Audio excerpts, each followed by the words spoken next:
This girl was giving me the eye, and I was really flattered until I found out she had leprosy.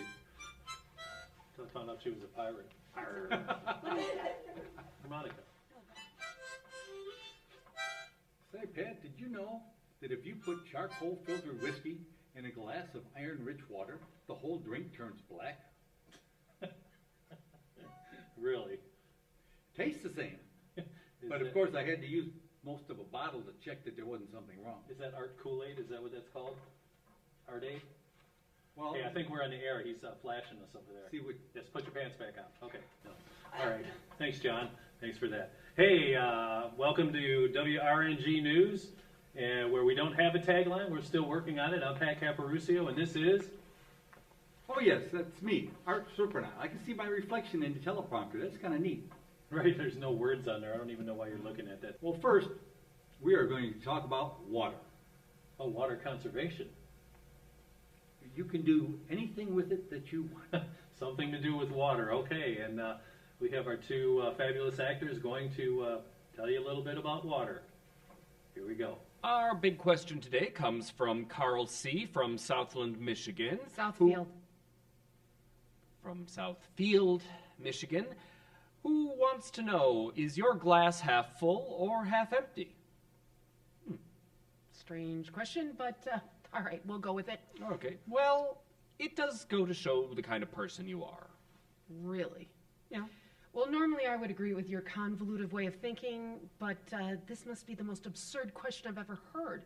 Carl C., you mean Carl Clueless? Why? Well, where's the glass? What? The glass? There's no glass. It's a metaphor, you idiot. Well, now you're being the moron. There is no glass. Metaphor. Metaphor. It's a metaphor. Yeah, okay, metaphor for John's an idiot for asking these kind of questions on this show. Show me the glass. Okay, here you are. There is a glass. Now, will you answer the question? Sure, it's easy. Okay, then. It's empty. So you see the glass as half empty, so you're more the pessimistic type. No, there's no water in it. Therefore, it's empty. Oh, fine.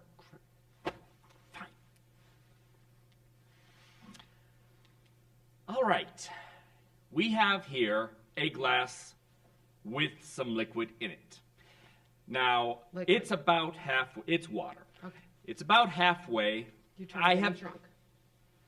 If you can get drunk on water, then trust me, we're in the wrong business. Now, it's about halfway. I can't promise you that it's absolutely 100% accurate at 50%, but I'd say it's roughly there, right? Sure. Okay, so, glass, water. Now, which is it? Half empty or half full? You put the water in it, you should know. It's not a question of what it actually is. It's a question of how you see it. So?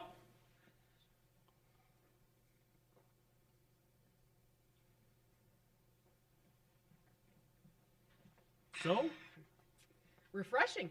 You got any more?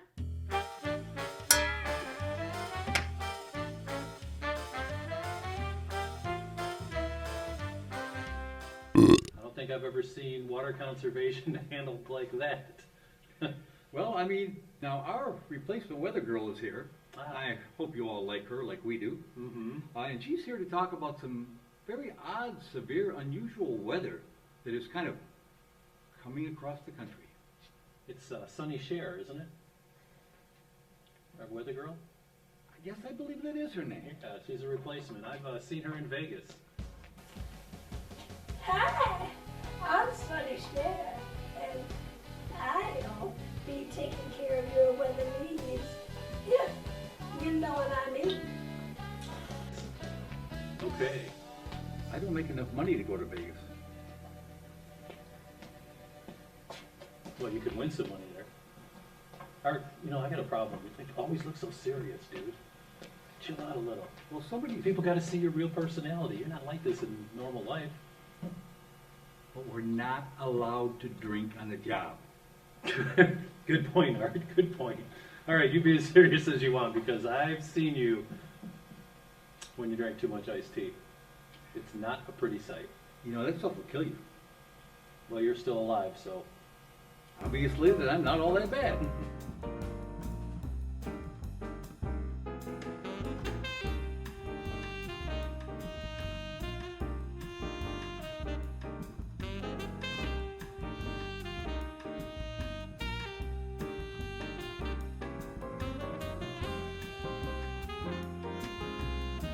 Hey, nice to see everybody who's excited about the Christmas, because I absolutely missed the fall already. I do, I missed the fall. Anybody cook a turkey for Thanksgiving? I cooked my first turkey. It didn't come out too good. Everybody got real sick and everything. What I did is I screwed up and I used the same turkey baster that I was siphoning the gas out of the lawnmower, so that wasn't a good idea right there. But the fall's like allergy season. Everybody got allergies out there? You get them allergy seasons, I'll tell you, I sneeze, man. My ears were stuffed up. I called the doctor. I didn't know what he was saying. He says, I said, what do I do? I couldn't really hear. He said take an Allegra. I took a Viagra. So, you know, I sneezed harder for 4 hours. It didn't help me at all, I tell you. But I think that actually in the Viagra commercials, I think a mafia guy would sell. I think they should sell Viagra. I think it would work out. Like, hey, how you doing? I'm Vinny Viagra. That's right, Vinny Viagra. They used to call me Vinny V for short, but now I'm a stand-up guy, so I think that would work pretty good, too. You know what I like about the fall is like sleeping weather. Anybody out there sleep like a baby?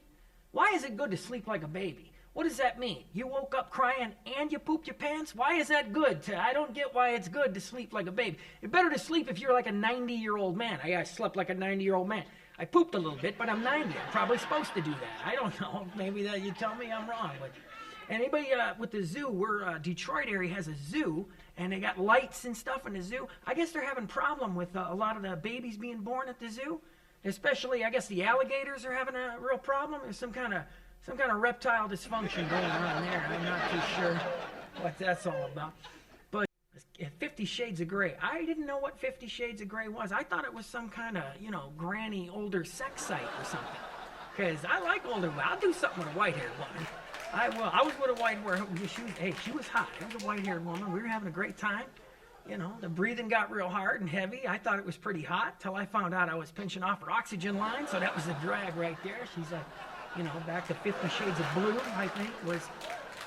But I don't know. I dated a Chinese woman one time. I didn't know that Chinese women were so aggressive. I was at a Chinese restaurant picking up food, and just before I get to the door, the lady behind the counter, she's like, "Excuse me, sir, did you want a Folk?"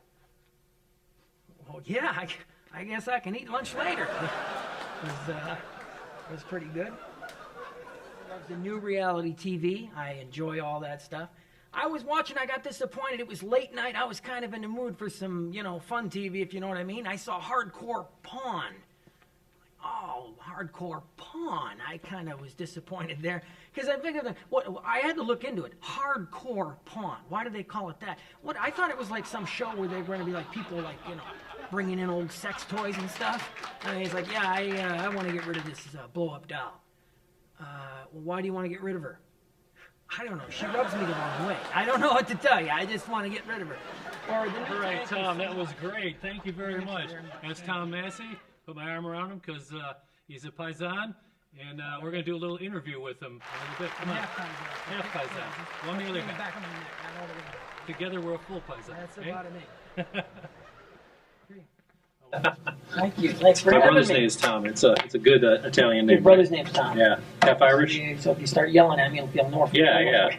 No, I don't yell. He's my younger brother. I got you. I got 5 older brothers, so I'm used to. I have 5 younger brothers and sisters.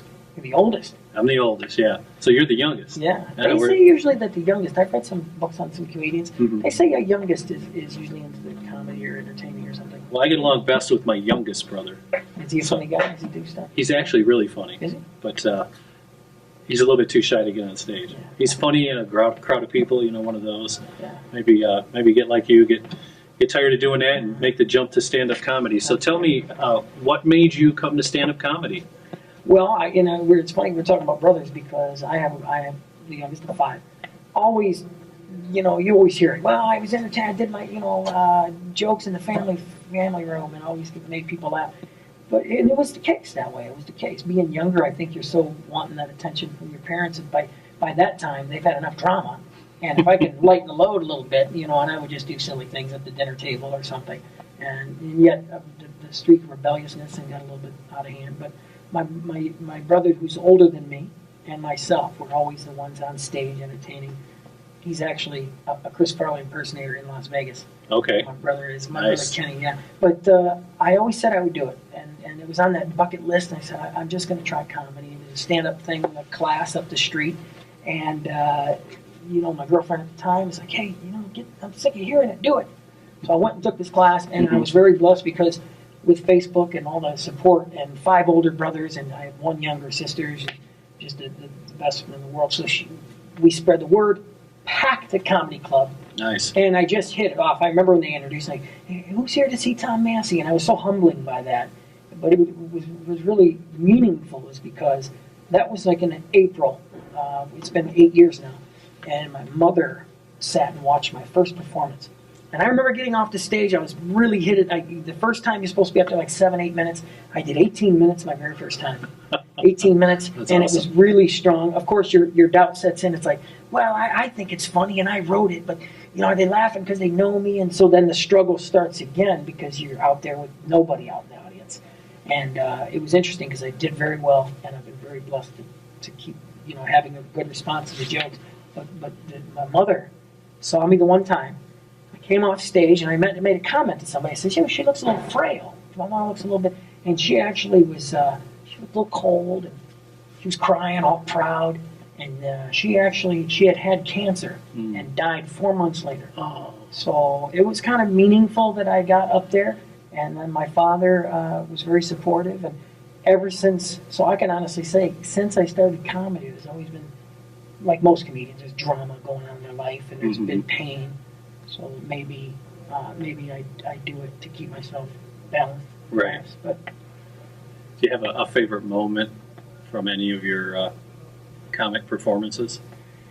I have to tell you, every time that there's a really nice, successful show, I think that's always for any comedian when there's an applause because the joke goes so well. Mm-hmm.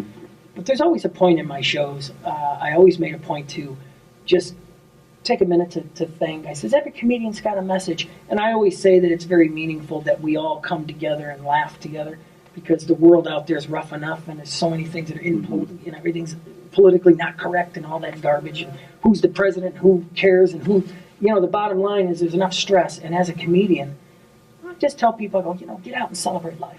And every time I do that, I get real warm inside because that's my way to, you're spreading the comedy, but you're letting them know it's like, hey, I'm not a clown. I'm trying to bring joy, and then get paid for it. So that's Right. Get paid for it. That's Absolutely. the main thing. So tell us a little bit, what kind of work is involved with writing? I mean, I think some people think that being a stand-up comedian is just a natural thing. You just get up there, you talk. Tell us the true story. What really happens? Well, it's interesting because I've played with quite a few seasoned veterans, and I meet, and they're very helpful. The ones that have been in a long time, and you always share some of the same stories. I'm number one proud that I always do my own jokes are mine. I write them. I don't watch a lot of comedians because I'm always afraid that Like bleed into what you're doing? I don't want to think that my idea came from something. But every when I first took my comedy class, they said, hey, the art of writing comedy is the fact that you might have heard it before. It might be a joke that could be written 10 different times. It's still funny. If it was funny then, it's going to be funny now. And I think the interesting part is the new jokes. You always lean on what you're very comfortable with that works. To me, I call it trimming the fat. In 8 years, and I always still try to perfect that set. And the set could be 20 minutes, 10 minutes. Sometimes I've had a show where they're like, Tom, instead of the 20 minutes, the guy got caught in a snowstorm. Can you do 45? And it's really a blessing and a positive thing to be able to interact with the people to do that. I'm really good with the full audience and talking to people and interacting more than some that are stick to the script. Right. Well, the script sometimes don't work because you might have a church group in here and the other group that didn't. Stand-up comedy is interesting because you're always in front of a different audience. Right. So I think the part is the writing of it and you have cue words that I remember myself. I mean, something I've used to put them in alphabetical order. You know, Okay. I'm going to talk about apples and asses, and then I'm going to talk about boobs and bitches and whatever. You know, and there's somehow you tie them together. Yeah, I wonder what happens when you get to Z, right? Yeah, That's a yeah, long- and that's then you a mentioned 45-minute zebra, and you show. got a whole race issue going on. That's never good. So. Good. Well, where can we find you if we want to come see you? Anything going on? Well, I'm actually, I play local places in Novi. There's a Tommy's Comedy Club. Okay. Played there. Portofino's is a place. My friend Sal D'Amelio Okay. puts that together, and I play there. But it's interesting because I'm sure if any people from the Detroit area may know, there used to be Chaplin's Comedy Club. Yep. You've been around a while. You Well, know I these used places. to. He used to let me call. He wouldn't let an improv group in there, but he used to let me call the comedians. I'd go up in the booth way up Okay. there, and he'd say, "Oh, say something." Oh, that was really good. So he had me come back a bunch of times, but Yeah. he said, if your improv group wants to go in here, you got to go through a guy named Yoder. Oh yeah, yeah, Mr. So, but- Yoder, and we Eric know- Yoder, and yeah. I'm still trying to get with him. Will this be filmed? Can we show him that? Yeah, we could show it to him. We'll He's send him a really clip. been he's really been influential to so many comedians. Right. Me myself, he's never hired me for anything. Okay. But I heard good things about him, and he's an agency, and Yeah. I'm always looking for agency and bookings. I mean, like I Right. said, in 8 years, I'm just becoming busier and busier, and I'm out with a lot of the seasoned veteran comedians. Right. I'm in no way calling myself a seasoned veteran, but yet 8 years, I'm ready to say it's time to. You're going to step see a it good up. show. When they come to see you, Absolutely. it's going to be a good show. Yeah. And then you do private parties, birthday parties, corporate parties. You're available for all that, right? I do. I always, corporate parties, what I want to do is meet with the owner and say, hey, who's throwing the gig together? You hired me? What is it that you want to hear? What is it that you don't want to hear? Right. Because you never want to, as a comedian, I don't like to offend people. Right. But let's face it, you're a comedian and you're going to offend people. Somebody. Somebody's going to get offended. Yeah. You just have to find out, I don't do kid parties. I don't do kid We don't parties. either. Yeah, that We don't first either. penis joke and that's Yeah, out. you're in trouble. I'm not there with the, but no kid parties. Well, But there's Tommy's Comedy Club's quite a bit. That's coming up. And I usually, New Year's Eve, I usually bring New Year's Eve over there. I've done that. Local places, but they're the big one, of course, Mark Ridley. Right. Um, I used to be also- on the improv troupe at Ridley's really. a long time Do you ago. know Mr. Ridley? I met him once, but I don't know. Yeah, I need to. Don't I know need to get in personally. there as well. And it's interesting because the young comedians, they're so fortunate because they're, if you're living in your parents' basement or you got 3 people spreading rent, I would sell construction. I have to have a job, and comedy's not paying the bills, but you don't get into it to pay the bills. You get into it because you're passionate and you have Right. fun. You doing have it. to do it. And Yeah. if there's ever a time where you're windfall and you're blessed enough to pay some bills with it, well, by all means. So Yeah. be careful when you send this clip out too, and make sure they're going to be able to pay something. Well, the thing, there's a lot of parallels between improv and stand-up comedy, and I've worked with quite a few stand-up comedians, and yeah, it's the same thing. You want to do a good show, you have to know your audience. You want to get paid. We've been fortunate. I mean, they're not a lot of big paying jobs, but I try to get paid for everything. So what I'm going to do when this airs, it'll air several times, is we'll update your information on where you're going to be, and maybe contact information if you got a website, whatever. Yeah. And I saw some of your clips and really good. Everybody out there just saw some of his material. That's just a small sampling of his material, and he's a good guy. I met him several years ago when he just started out, and good stuff. He's our first comedian on the show. First one, so that First means one, number- I have the option to come back. He's- perhaps. yeah, you will. Be, I have hopefully, a you will YouTube come channel. back. Can we announce the YouTube? Yeah, tell 'em channel? what it is, yeah. I just did it. It's a Tom Massey, T Massey Comedy, 2016. Right, and I'll put that underneath here so That'd you be can great. see I it. just had that show. I just did that show, and I believe there's a way for you to be able to reach me from that. But Oh yeah, yeah. TLM Rebel at yahoo.com. It's a nickname Okay. I couldn't. The Rebel, my mom gave it to me. I couldn't get rid of it. So TLM Rebel at yahoo.com, and absolutely, I'll come out, do some parties. Probably no bar mitzvahs or kids parties. but You'll clear them. Yeah, So I have I'm one other thing to say to you because you said you knew Rob Little. Mhm. He did his first stand-up comedy bit with us, Avoid Were Prohibited, in New Baltimore.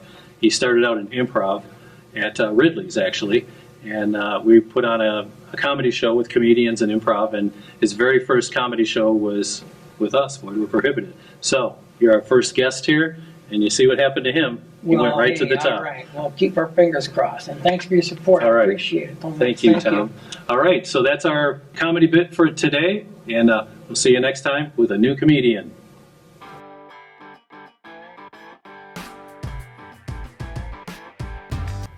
Welcome to the Antiques Road Rep. I'm your host, Antique. We're coming to you from the Kevin Costner Center in beautiful Laredo. Let's see what the fans have brought today, all right? Roughly $3 at a good auction, I would say.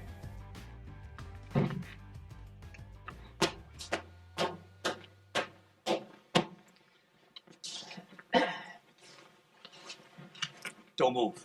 Oh no, I'm here for another hour or so. I want money. All right, well, let's see what you've got. Got a gun. Oh, not just a gun. Do you know what this is? It's my gun. It's more than that. This is, in fact, a 1943 model 22 caliber Hollister. And now these are incredibly rare. The company went out of business in 1945, and most of their unsold stock was destroyed. So this was actually one of the very last models produced. And look at the patina on this. We don't usually see one in such good condition. Does it still work?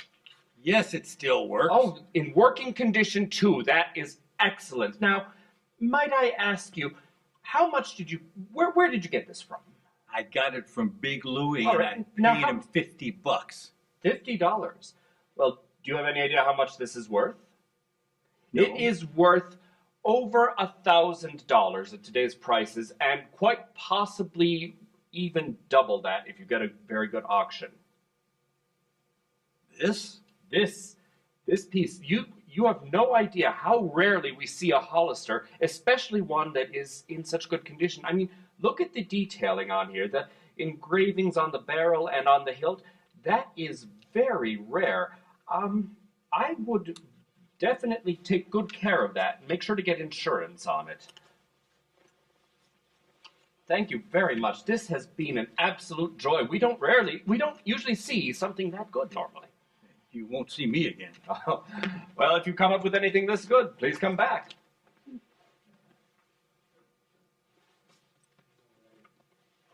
I need a cigarette.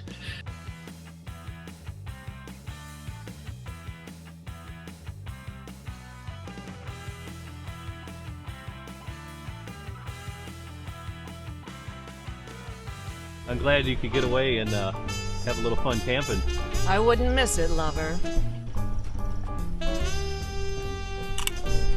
an eye on that.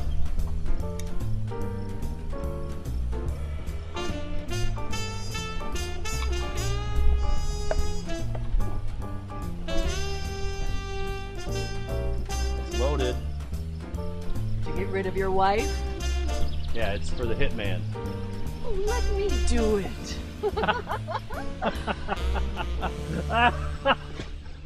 Who's gonna be stupid enough to hire a woman hitman? Oh, that's a good one.